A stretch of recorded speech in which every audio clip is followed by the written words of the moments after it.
मैंने तुम समस्त को स्वागत कर यूट्यूब चैनल तो plus two second year arts पिला तो आर्ट्स पिला मुझे आसी कौन ना लॉजिक तो पिला माने लॉजिक क्वेश्चन आंसर टाइम 3 घंटा देख टाइम 3 घंटा वेरी सिमिलर टेस्ट तो VST आम आलोचना करिया बुझेला तो VST आम आलोचना करिया देखिबो कॉलेज रे तमरा VST टेस्ट होतो तो आमे भी एटी VST टेस्ट करदा माने वेरी सिमिलर बहुत गुरुत्वपूर्ण बुझेला वेरी सिमिलर टेस्ट हमें लॉजिक रे 80 मार्क रे हमें निज को परीक्षा करबा आलोचना करदिबा मैराथन क्लास तो भी कहूछ बारंबार से टाण तो बारंबार VST क्लास करो तो निश्चित करबा सब दिन करबा सब विषय रो तो चलो हमें स्टार्ट करबा देरी न करी वीडियो दी देखिया पूर्व चैनल नुआ थिले सब्सक्राइब कर दो पिला माने लाइक शेयर कर दो तो देखिए प्रथम क्वेश्चन कर देछि हमरा प्रथम क्वेश्चन ग्रुप ए 21 क्वेश्चन तो जान्छ प्रथम हैला जदि सिद्धांत आ तर्क वाक्य हुए तेबे जुक्तिटी केउ संस्थान रो प्रथम संस्थान द्वितीय संस्थान तृतीय संस्थान चतुर्थ केउ संस्थान प्रथम संस्थान नेक्स्ट सबस्ट्रेस केउ संस्थान रो वैध निरूप अटे सबस्ट्रेस प्रथम संस्थान द्वितीय संस्थान तृतीय संस्थान चतुर्थ संस्थान केउ संस्थान द्वितीय संस्थान रो वैध निरूप होछि कि एटा सबस्ट्रेस नेक्स्ट फेरिएशन प्रथम संस्थान रो केउ निरूप को साक्षात रूपांतरित हुए बारबरा सेलारेट डारी फेरियो कौन हम पिला माने ना हेजिबो फेरियो कौन ना फेरियो नेक्स्ट निम्नोक्त मध्यरु केउटी दोषयुक्त अटे पूर्वगा स्वीकृति अनुगा स्वीकृति अनुगा अस्वीकृति एगुड़िक मध्यरु कोनोसिटी नुहे कौन हम ना अनुगा स्वीकृति नेक्स्ट जेउ दुई श्रृंगक जुक्तिर सिद्धांत वैकल्पिक हुए ताहाको कौन कहा जाए सरल दुई श्रृंगक जटिल दुई श्रृंगक भावात्मक दुई श्रृंगक निषेधात्मक दुई श्रृंगक कौन हम ना जटिल दुई श्रृंगक नेक्स्ट अरिस्टोटल को सर्वास्ति नास्ति सूत्र प्रत्यक्ष भावे केउ संस्थान को बुझाई थाए प्रथम संस्थान द्वितीय संस्थान तृतीय संस्थान चतुर्थ संस्थान केउ संस्थान अरिस्टोटल को सर्वास्ति नास्ति सूत्र प्रथम संस्थान समतुल्यता फलनर प्रतीक कोटा समतुल्यता एटा सुची समतुल्यता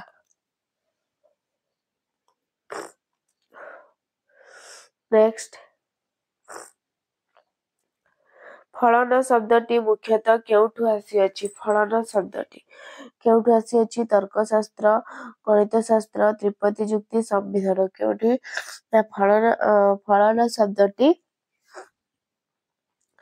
गणित शास्त्र रु आसी अछि नेक्स्ट नागेल को मतरे वैज्ञानिक व्याख्यान केते प्रकार नागेल को मतरे गोटे प्रकार दुई प्रकार तीन प्रकार चारि प्रकार केते प्रकार पिला माने नागेल को मतरे गणतंत्र होजती चारि प्रकार गणतंत्र होची चारि प्रकार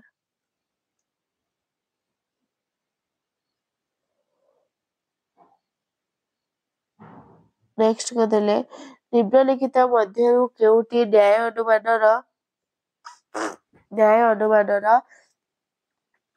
अंतर्भुक्त नुह प्रतिज्ञा हेतु जक्ष उपर कौन हम पिला माने ना हेजिबो जक्ष कौन ना जक्ष नेक्स्ट अन्वय पद्धति केउ प्रकार पद्धति अटे प्रमाण आविष्कार उभय प्रमाण पद्धति आविष्कार अवैज्ञानिक पद्धति कौन हेजिबो ना हेजिबो आविष्कार कौन ना आविष्कार पद्धति नेक्स्ट निम्नोक्त मध्यरु मिल्क केउ पद्धति आविष्कार पद्धति नुहे अन्वय पद्धति व्यतिरेक पद्धति सहचारी परिवर्तन पद्धति परिशिष्ट पद्धति केउ पद्धति ना व्यतिरेक पद्धति नेक्स्ट क्वेश्चन देखियो को देछि नेक्स्ट क्वेश्चन को देला प्रथम संस्थान रे कोनोसी तर्क वाक्य हेतु वाक्य डैश तर्क वाक्य होई परिबो नै आ तर्क वाक्य ए तर्क वाक्य ई तर्क वाक्य ओ तर्क वाक्य कोन होई परिबो नै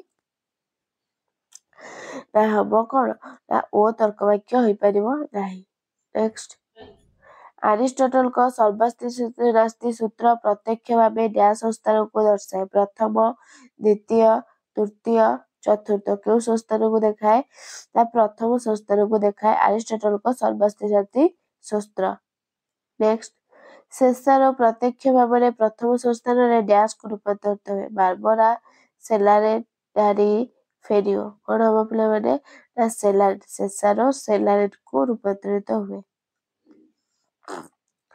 କେବଳ ଡ୍ୟାସ୍ ପ୍ରକାର ଦ୍ୱିଶୃଙ୍ଗକ ଯୁକ୍ତିର ପ୍ରତିରୋଧ ନିରସନ ସମ୍ଭବପର। ସରଳ ଭାବାତ୍ମକ, ଜଟିଳ ଭାବାତ୍ମକ, ସରଳ ନିଷେଧାତ୍ମକ, ଜଟିଳ ନିଷେଧାତ୍ମକ। କ'ଣ ହବ ନା ଜଟିଳ କ'ଣ ନା ଭାବାତ୍ମକ। ନେକ୍ସଟ ଗଠନ ଦୃଷ୍ଟିରୁ ଦ୍ୱିଥକ ପଦ ବିଶିଷ୍ଟ ବାକ୍ୟ ହେଲେ କେଉଁ ତର୍କ ଦୋଷ ଜାତ ହୁଏ? ଦ୍ୱିଥକ, ସମାହାର, ଅସମାହାର, ବହୁ ପ୍ରଶ୍ନ। କ'ଣ ହୁଏ ପିଲାମାନେ ନା ଦ୍ୱିଥକ କ'ଣ ନା ଦ୍ୱିଥକ ପଦ ଦୋଷ। ନେକ୍ସଟ କେଉଁ ଶାସ୍ତ୍ର ପାରମ୍ପରିକ ତର୍କଶାସ୍ତ୍ରର ଉନ୍ନତ ସଂସ୍କରଣ? ପ୍ରତୀକାତ୍ମକ ତର୍କ, ଗଣିତ ଶାସ୍ତ୍ର, ଅର୍ଥଶାସ୍ତ୍ର, କୌଣସିଟି ନୁହେଁ। କ'ଣ ହେଇଯିବ ନା ହେଇଯିବ ପ୍ରତୀକାତ୍ମକ ତର୍କ। କ'ଣ ନା ପ୍ରତୀକାତ୍ମକ ତର୍କ। ନେକ୍ସଟ ଯଦି ତ ମିଥ୍ୟା ଏବଂ ଥ ମିଥ୍ୟା ହୁଏ ତେବେ ତ ସମତୁଲ୍ୟତାର ମୂଲ୍ୟ କେତେ? ସତ୍ୟ, ମିଥ୍ୟା, ଉଭୟ ସତ୍ୟ ମିଥ୍ୟା, କୌଣସିଟି ନୁହେଁ। କ'ଣ ହେଇଯିବ ତା ହେଇଯିବ ତମର ସତ୍ୟ। କ'ଣ ନା ସତ୍ୟ। ନେକ୍ସଟ ନିମ୍ନଲିଖିତ ମଧ୍ୟରୁ କେଉଁ ପଦ୍ଧତି ନିୟତ କାରଣ କ୍ଷେତ୍ରରେ ପ୍ରୟୋଗ ହୋଇପାରିବ? ଅନ୍ୱୟ ପଦ୍ଧତି, ବ୍ୟତିରେକ ପଦ୍ଧତି, ସଂଯୁକ୍ତ ପଦ୍ଧତି, ସହଚାରୀ ପରିବର୍ତ୍ତନ ପଦ୍ଧତି। କେଉଁ ପଦ୍ଧତି ନା ସହଚାରୀ ପରିବର୍ତ୍ତନ ପଦ୍ଧତି।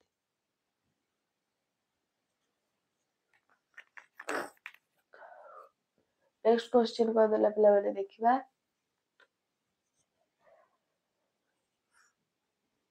ନେକ୍ସଟ କ୍ୱେଶ୍ଚିନ୍ କ'ଣ ଦେଲା ନିମ୍ନୋକ୍ତ କେଉଁ ପଦ୍ଧତିକୁ ମୁଖ୍ୟତଃ ଗୋଟିଏ ପରୀକ୍ଷଣ ପଦ୍ଧତି ବୋଲି କୁହାଯାଏ? ଅନ୍ୱୟ ପଦ୍ଧତି, ବ୍ୟତିରେକ ପଦ୍ଧତି, ପରିଶେଷ ପଦ୍ଧତି, କୌଣସିଟି ନୁହେଁ। କେଉଁ ପଦ୍ଧତି ନା ବ୍ୟତିରେକ। କେଉଁ ପଦ୍ଧତି ନା ବ୍ୟତିରେକ ପଦ୍ଧତି। ତାପରେ 2 ମାର୍କିଆ ଆଲୋଚନା କରିବା। ତ୍ରିପଦୀ ଯୁକ୍ତିର ବୈଶିଷ୍ଟ୍ୟ କ'ଣ? ତ୍ରିପଦୀ ଯୁକ୍ତିର ବୈଶିଷ୍ଟ୍ୟ ନା ତ୍ରିପଦୀ ଯୁକ୍ତିରେ 3ଟି ପଦ ଦ୍ୱାରା ଗଠିତ 3ଟି କ'ଣ ଥାଏ ନା ତର୍କ ବାକ୍ୟ ଥାଏ। ପ୍ରଥମ 2ଟି ତର୍କ ବାକ୍ୟକୁ ହେତୁ ବାକ୍ୟ ଓ ହେତୁ ବାକ୍ୟ ଦ୍ୱୟ ସମର୍ଥନରେ ନିଃସୃତ ତର୍କ ବାକ୍ୟକୁ ସିଦ୍ଧାନ୍ତ କୁହାଯାଏ। ତ୍ରିପଦୀ ଯୁକ୍ତି ବ୍ୟବହିତ ଅନୁମାନର ଅନ୍ତର୍ଭୁକ୍ତ। ଏଥିରେ ଗୋଟିଏ ହେତୁ ବାକ୍ୟରୁ ଅପର ହେତୁ ବାକ୍ୟର ବିନା ସାହାଯ୍ୟରେ ସିଦ୍ଧାନ୍ତ ପାଇବା ସମ୍ଭବପର ନୁହେଁ। ତ୍ରିପଦୀ ଯୁକ୍ତି ଅଭର ଅନୁମାନର ଅନ୍ତର୍ଗତ ତେଣୁ ଏହାର ସିଦ୍ଧାନ୍ତ ହେତୁ ବାକ୍ୟମାନଙ୍କ ସହିତ ସମବାପ୍ୟ କିମ୍ବା ସେମାନଙ୍କ ଠାରୁ ଅଳ୍ପ ବ୍ୟାପକ ହୋଇପାରେ କିନ୍ତୁ କଦାପି ବ୍ୟାପକତାର ହୋଇପାରେ ନାହିଁ। ତାପରେ ତୃତୀୟ ସଂସ୍ଥାନର ସ୍ୱତନ୍ତ୍ର ନିୟମାବଳୀ କ'ଣ ନା ତୃତୀୟ ସଂସ୍ଥାନ ହେଉଛି ଏମିତି ଚିତ୍ର କରିବ ଏମିତି ଏମିତି ଏମିତି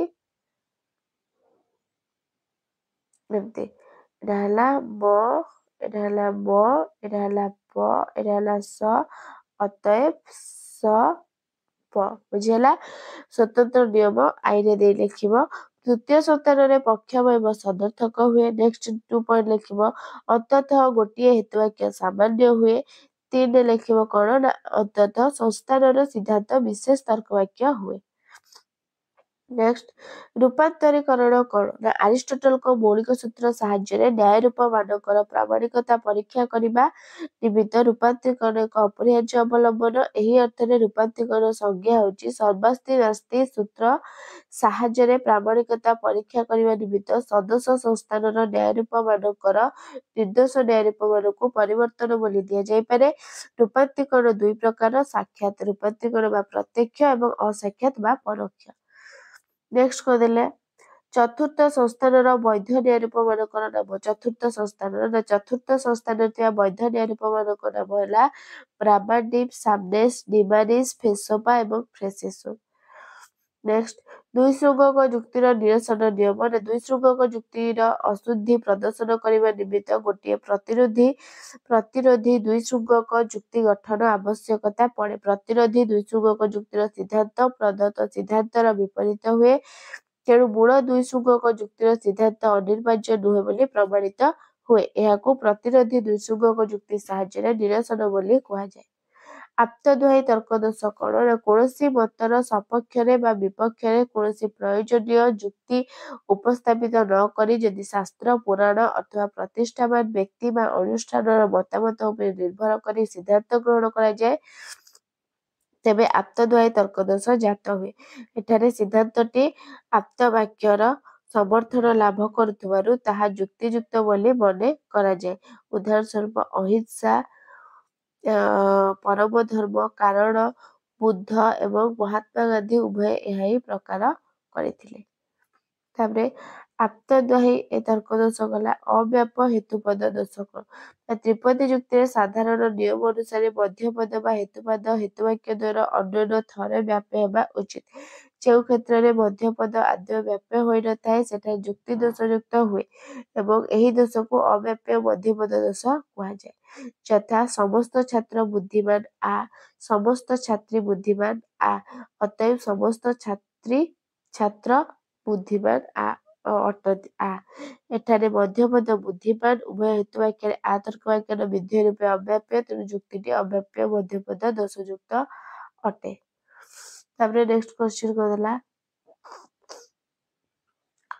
ଅନୁଗ ନିଷେଧ ଭିତ୍ତିକ ତର୍କ ଦୋଷ ନା ସାଧ୍ୟବୟବର ପୂର୍ବକକୁ ପକ୍ଷାବୟବରେ ଅସ୍ୱୀକାର କରି ସାଧ୍ୟବୟବର ଅନୁଗକୁ ସିଦ୍ଧାନ୍ତରେ ଅସ୍ୱୀକାର କଲେ ଯେଉଁ ଦୋଷ ଜାତ ହୁଏ ତାହାକୁ ଅନୁଗ ନିଷେଧ ଭିତ୍ତିକ ତର୍କ ଦୋଷ କୁହାଯାଏ। ଉଦାହରଣ ଆଦିତ୍ୟ ଧନୀ କିମ୍ବା ଜ୍ଞାନୀ ଅଟେ। ଆଦିତ୍ୟ ଧନୀ ନୁହେଁ, ଅତଏବ ଆଦିତ୍ୟ ଜ୍ଞାନୀ ଅଟେ। ନେକ୍ସଟ ପୁନରୁକ୍ତିକ ସୂତ୍ର କଣ? ନା ପୁନରୁକ୍ତିକ ସୂତ୍ର ପିଲାମାନେ ଦେଖ ମୁଁ ଏଠି କରୁଛି ପୁନରୁକ୍ତିକ ସୂତ୍ର। ଏଠି ସାଧାରେ ପୁନରୁକ୍ତିକ ସୂତ୍ର କରିବା। ଏଠି ଏମିତି ଫାଷ୍ଟ ଲେଖିବ ତ ରହିଥିବ ପିଲାମାନେ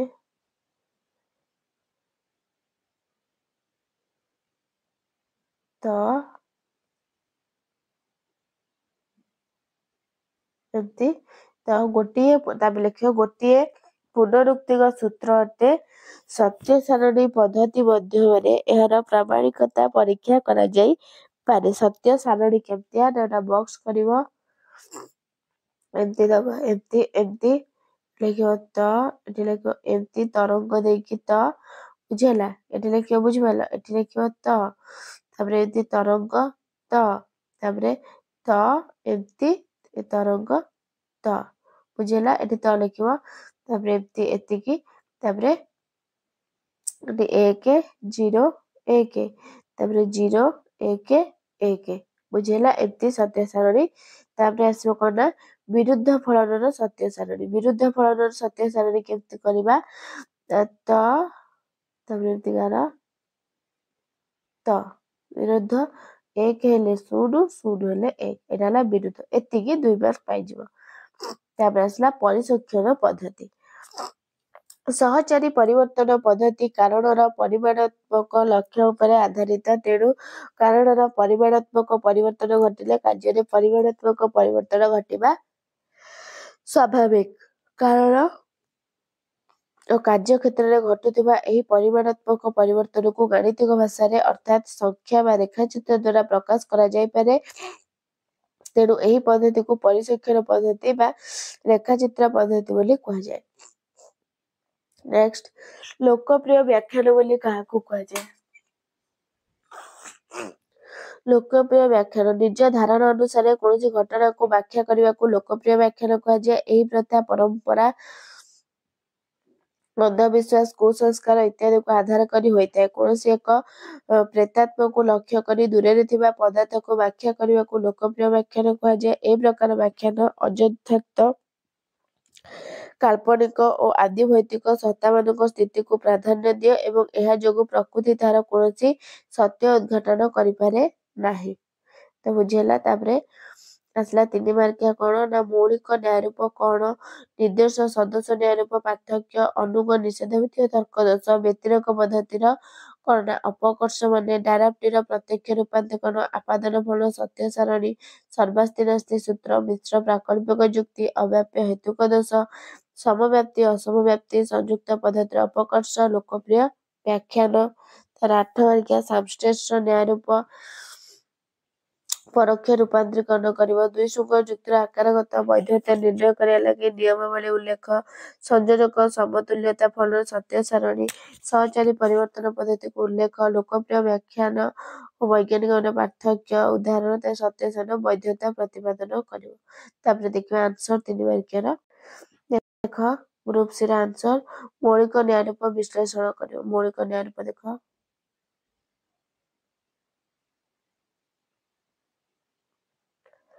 ତାପରେ ଆସିଲା ନିର୍ଦ୍ଦୋଷ ଏବଂ ପରୋକ୍ଷ ସଦସ୍ୟ ନ୍ୟାୟରୂପ ମଧ୍ୟରେ ପାର୍ଥକ୍ୟ।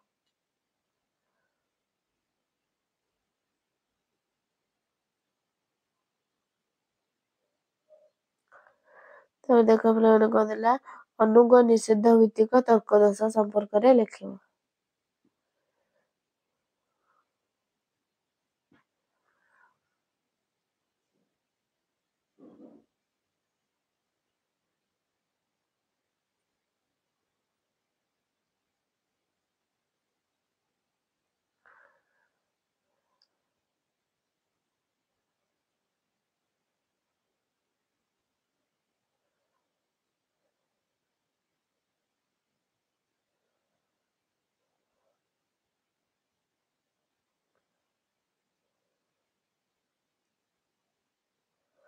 ତ ଇଏ ଥିଲା ଏତିକି ପିଲାମାନେ ତମର କଣ ନା ଲଜିକ। ତ ଭିଡ଼ିଓଟି ଭଲ ଲାଗିଥିଲେ ଲାଇକ୍, ସେୟାର, ସବସ୍କ୍ରାଇବ କରିଦେବ। ରହୁଛି ଧନ୍ୟବାଦ। ଜୟ ଜଗନ୍ନାଥ।